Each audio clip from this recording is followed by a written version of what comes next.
Yo, what's up guys, it's Talon. Today I'm going to be talking about closing out games in Wild Rift.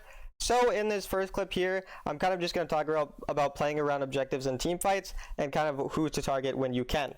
So initially, I think it's very important to typically be targeting the jungler when you can. Of course, you can't always do this if they're like a really tanky champion or if there's another carry you need to focus down. But typically in fights, if you're able to pick off the jungler early on, this one leads to potential force on objectives for you to close out the game. And two, if you do end up losing that fight or throwing, you're not going to lose a Baron or an Elder Dragon because their jungler's dead, so they don't have the smite for it. So here you can see we're initially targeting the Kayn when we can. And one, that's just because the Kayn overextends, and so we might as well take that free kill onto them. But additionally, again, if it is the jungler, it's even more of a priority for us to kill them, and then that leads to the rest of the fight working out well because we get that early pick.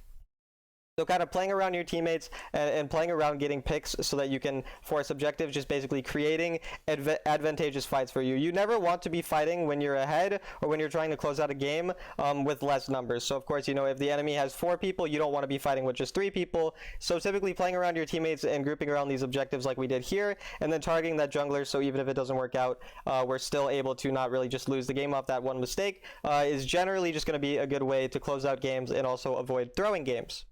Okay guys, so in this next clip, they end up, after that Baron play, the Kayn respawns and then dies again, allowing us to get a free Elder Dragon. And so what I want to talk about in ending games quicker, or rather not quicker, but closing them out successfully, is understanding the value in Elder Dragon.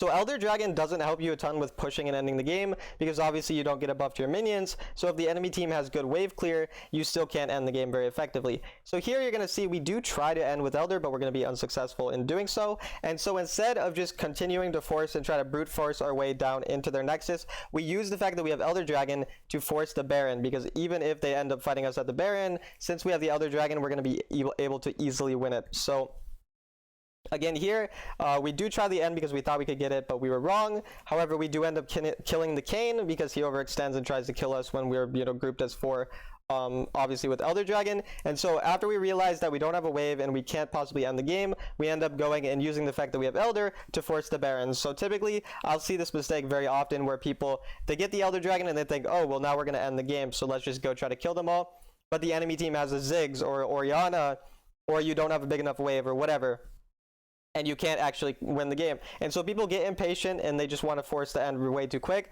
But just taking that extra minute to go to the Baron, to force the fight at Baron, because if they do fight you at Baron, you're going to win because you have the Elder Dragon, and if they give up Baron, then you have Baron and Elder together, which if you have Baron and Elder at the same time, you're almost always going to win the game. So you're going to see here, now we get the Baron, and then we're going to use this to successfully end the game very soon after. Let me skip forward a bit to kind of see exactly what happens there. When we have the Baron and the Elder, we force down mid, my teammates go bot, again pushing multiple waves, so using the Baron to force, and then again I'm forcing a fight here. I'm overextending because I have stasis, I have that flash, so I'd rather just force a fight since we have that Elder and Baron, force the issue, try to get them to go on to us, to go on to the rest of my team, and then we force the fight and we win, and then we end up ending. Because we have that Baron and Elder, we push both mid wave and bot wave at the same time so that we're pressuring multiple different parts of the map, and we're just successful in ending the game. Okay guys, so when you want to close out games and Baron spawning soon and you have a good lead, the worst thing to do is to play by yourself and make solo plays. So you see here my top laner Set is kind of by himself, but here I'm looking for a pick on the Karma, which is fine because she was kind of caught out and I thought maybe I can kill her. But then later on you're going to see again my teammates are kind of top side. My Set ends up dying up there because he's kind of all on his own, forcing fights on his own, and then I go and force a fight after I already have a dead teammate, leading to me dying and basically just kind of being thrown. So basically playing on your own when you don't have teammates near. Again, my Kai'Sa, she's bot lane, she's not really nearby. My Set's all on his own. I'm trying to make a play killing Karma on my own. So all of us are basically just doing our own thing. This leads to us potentially dying, giving away shutdowns. And again, this was right before Baron spawning, so even, worse. If we threw a bit harder and died a little bit more, we could have even potentially lost the Baron. So kind of more of a what not to do situation. Make sure when you have these big leads, you're not playing solo, or if you are playing solo, you're playing solo for the correct reasons. So for example, a time where it is good to play solo is split pushing opposite side of Baron when the rest of your team is pressuring Baron. So, in this scenario, a better option that the Set could have done is gone bot lane by himself, while me and the rest of my team group around Baron and pressure the Baron. So if the Set is, for example, really strong as the top laner, He goes bot lane, tries to draw multiple people to him, and we use that to force an odd man fight on the opposite side of the map, instead of just like we did here, where we all did our own thing and kind of overforce fights. And then once I see one of my teammates die, I still go in on fights, and that leads to bigger throws, and kind of all of that kind of snowballs into a potential throw. Now, luckily here again, it didn't end up in anything worse. But then once again, you're going to see the same thing happens later on. My Darius is bot side, my Kai'Sa's backing, and I'm still forcing a fight. So again, we're ahead in this game enough where it ends up not being bad, and we do come out slightly ahead in this fight. But again, we're worth more gold because we're stronger.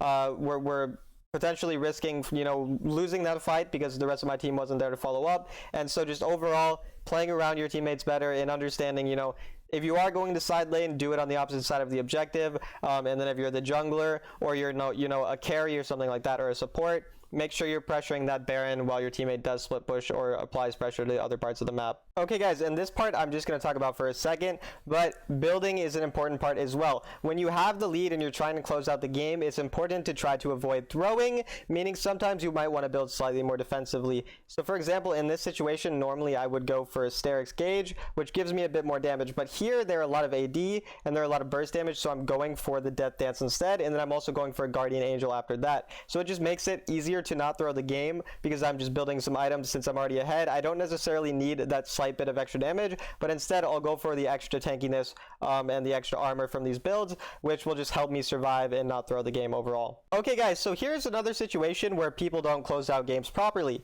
So this ends up being a 32-minute game that we somehow win despite losing pretty hard in the early game. So the enemy team gets the Elder Dragon, and then what do?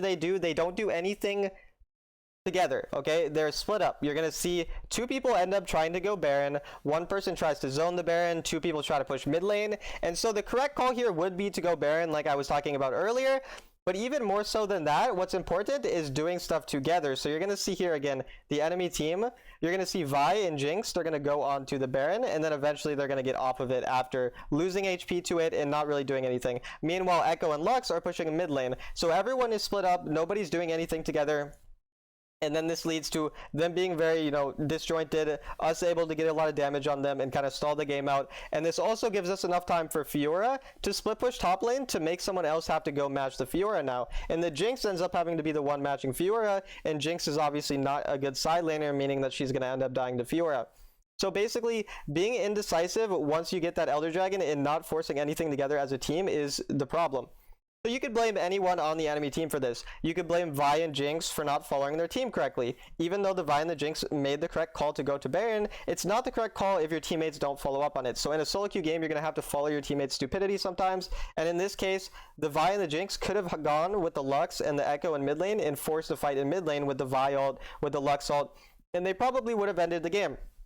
Now on the other end, if the Lux and the Echo went to the Baron while the Garen was zoning and the Jinx and the Vi were autoing it, then they also would get Baron and win the game. So regardless, you could blame whoever you want, but in the end, if you're all doing one thing together, once you get that Elder Dragon or you get that Baron, that's going to be significantly better than doing all of these split plays and not allowing anything to actually happen. Okay guys, so lastly I'm going to talk about using Baron. So here again, we already have 3 inhibs down, so this is a bit different, but this is still applicable to situations where all of their inhibs are alive. So we use the Baron, we go over to get Elder Dragon. Sometimes you're going to use Baron and then get Elder, sometimes you just have Baron. But regardless, the way to use Baron typically is to push multiple lanes and sync those lanes together. So I know I talked about being disjointed and how that's a bad thing, but the thing that you kind of want to do is sync the waves together, meaning that you want the bot wave and the mid wave pushing at the same time, or the top wave and the mid wave. You want multiple waves, 2 to 3 waves, all pushing and pressuring the tower at the same time so that the enemy can't deal with all of them. You're going to see here, my teammates are going bot lane, so I'm like, okay, they've got that. We've got someone pushing mid lane. Let me go to top lane and push the top lane.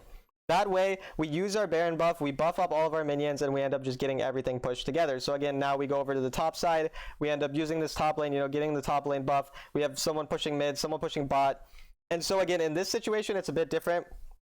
because we already had the inhibs down. But even if you don't have inhibs, it's still important to understand syncing the waves together, you know, having a mid wave pushing and then getting that grouped up so that at the same time that your mid wave's approaching the tower, the bot wave or the top wave or whatever is approaching the tower. But at the same time, oftentimes I recommend having 4 people in one lane, usually mid, and then 1 person on one of the side waves, because usually having people pushing all 3 at once usually is too difficult and too hard to coordinate. So it's better to have a lot of people on mid wave and then 1 person pushing a side wave, and kind of getting that, you know, getting those grouped together at the same time. Okay guys, so now just to reiterate some of the main points for closing out games. Initially, just the main things to keep in mind are making sure you're playing with your teammates and not all doing your own thing when you have the lead, because that's going to lead to someone maybe making a throw and then that leading to more throws and all of that.